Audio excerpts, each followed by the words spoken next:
Holy Gospel of our Savior Jesus Christ according to Mark. Glory to you, Lord Christ. When Jesus had crossed again in the boat to the other side, a great crowd gathered around him, and he was by the sea. Then one of the leaders of the synagogue named Jairus came, and when he saw him, fell at his feet and begged him repeatedly, "My little daughter is at the point of death. Come and lay your hands on her, so that she may be made well and live." So he went with him, and a large crowd followed him and pressed in on him. Now there was a woman who had been suffering from hemorrhages for 12 years. She had endured much under many physicians and had spent all that she had, and she was no better, but rather grew worse. She had heard about Jesus and came up behind him in the crowd and touched his cloak. For she said, "If I but touch his clothes, I will be made well." Immediately her hemorrhage stopped, and she felt in her body that she was healed of her disease. Immediately aware that power had gone forth from him, Jesus turned about in the crowd and said, "Who touched my clothes?"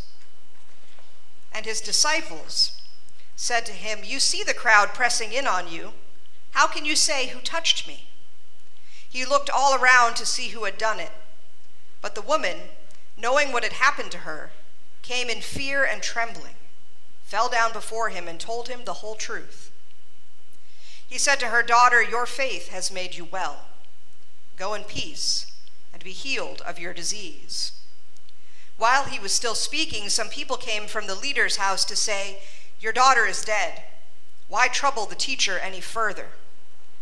But overhearing what they said, Jesus said to the leader of the synagogue, "Do not fear, only believe."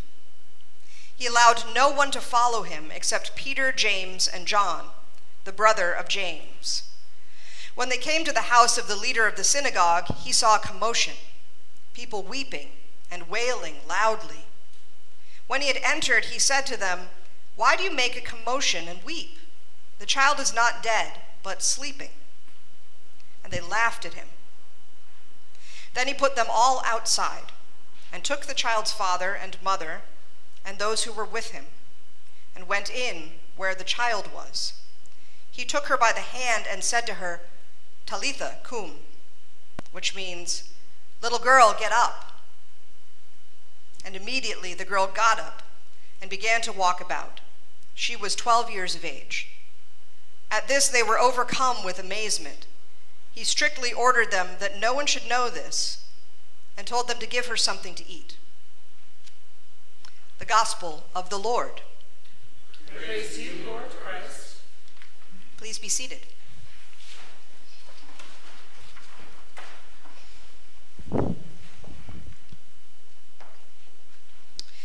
I'm going to get closer to you. I hope it's okay. Now that we are all mostly vaccinated and can be in the place where we don't have to worry so much about being far away, I wanted to bring this down to you today because the message of today's gospel is that in order to be healed, you have to get close. In order to be healed by Jesus, you have to be willing to get close enough to Jesus for Jesus to touch you. And you have to be willing to be open to that touch.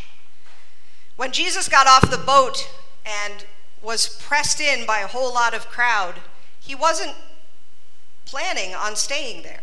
He was planning on keeping on going to the next thing he was doing. And he was interrupted by a woman who had a terrible disease that made it hard for her to be with other people. Can you imagine what it would be like to bleed for 12 years?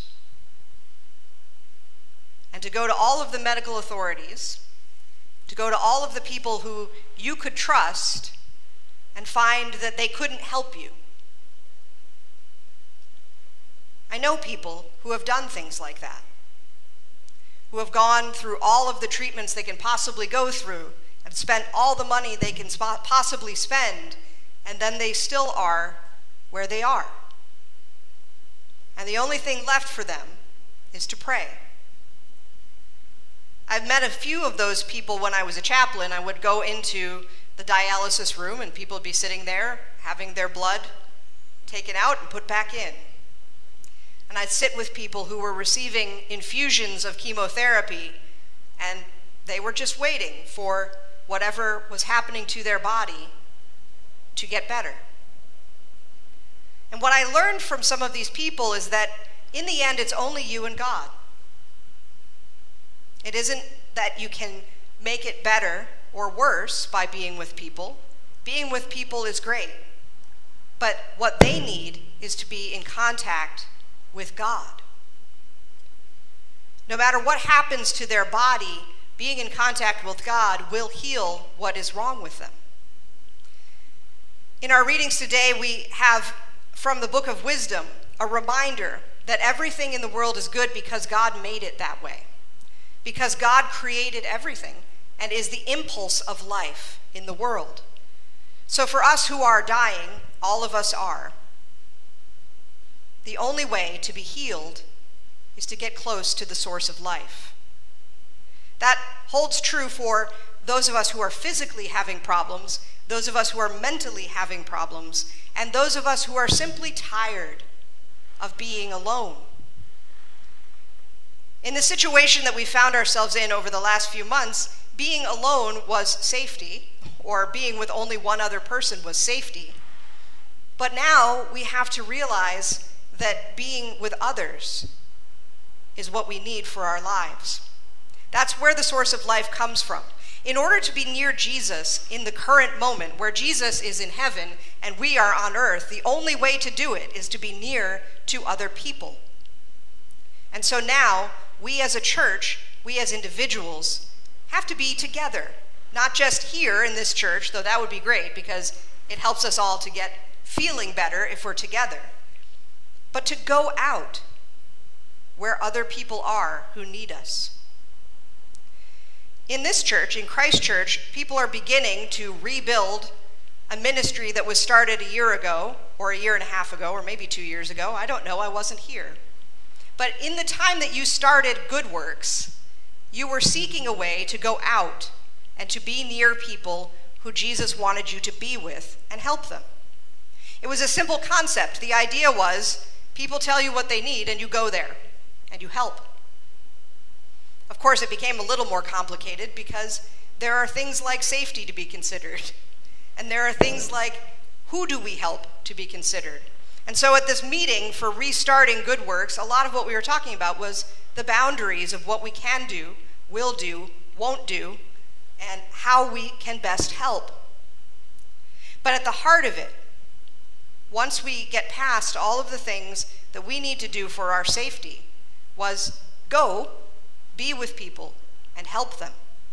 What we seem to be finding ourselves doing is helping a lot of people who are trapped in their houses, who need people to clean up because they have too many things around them, because they have a problem with gathering too many things for their security. So what we're doing as followers of Jesus is going there and helping them clear it out. Except they have to want it. The only time that we can actually do these things is when those people are moving toward us and we are moving toward them. You cannot do this kind of work, the kind of healing work of Jesus, by marching out into the street and saying, I will do healing to you. You have to be willing to be touched by the other person. The power came out of Jesus when he was touched by that person. The power came out of Jesus when he reached out his hand to the little girl and said, "Little girl, get up." And she came toward him. These ministries that we are restarting, these things that we are doing will be amazing, but only if we go toward the other person and the other person comes toward us and we have a relationship. There may be some trouble in some of these situations that we go into because we don't really want to have whatever's going on with that person enter into our lives. And I would say that the more that we maintain a distance from the people that we are with, the less likely we are to experience the life of God This is going to be hard because we've gotten into a habit over the last 18 months of staying away from people. Someone tried to hug me the other day, and I was a little worried about it. I did reach out and hug that person. I did find that hugging that person was okay, and I didn't feel unsafe. But it was really hard for me to choose to go toward that other person. So if it's hard for us to choose to go toward our friends and people that we know, of course it's going to be a little bit hard for us to choose to go toward people we don't know, people who might be in need, or people who might not need us other than just to be there and invite them into the love of God. But yet, you might notice that when we go near those people, all of the boundaries go away. This woman who came toward Jesus and touched him was not operating within the boundaries of polite society. You don't go up to men and touch them when you are a woman in the Near East of that time. And certainly you don't go up to a man and touch them if you're bleeding. It's messy to do the things that Jesus does. It's uncomfortable to do the things that Jesus does.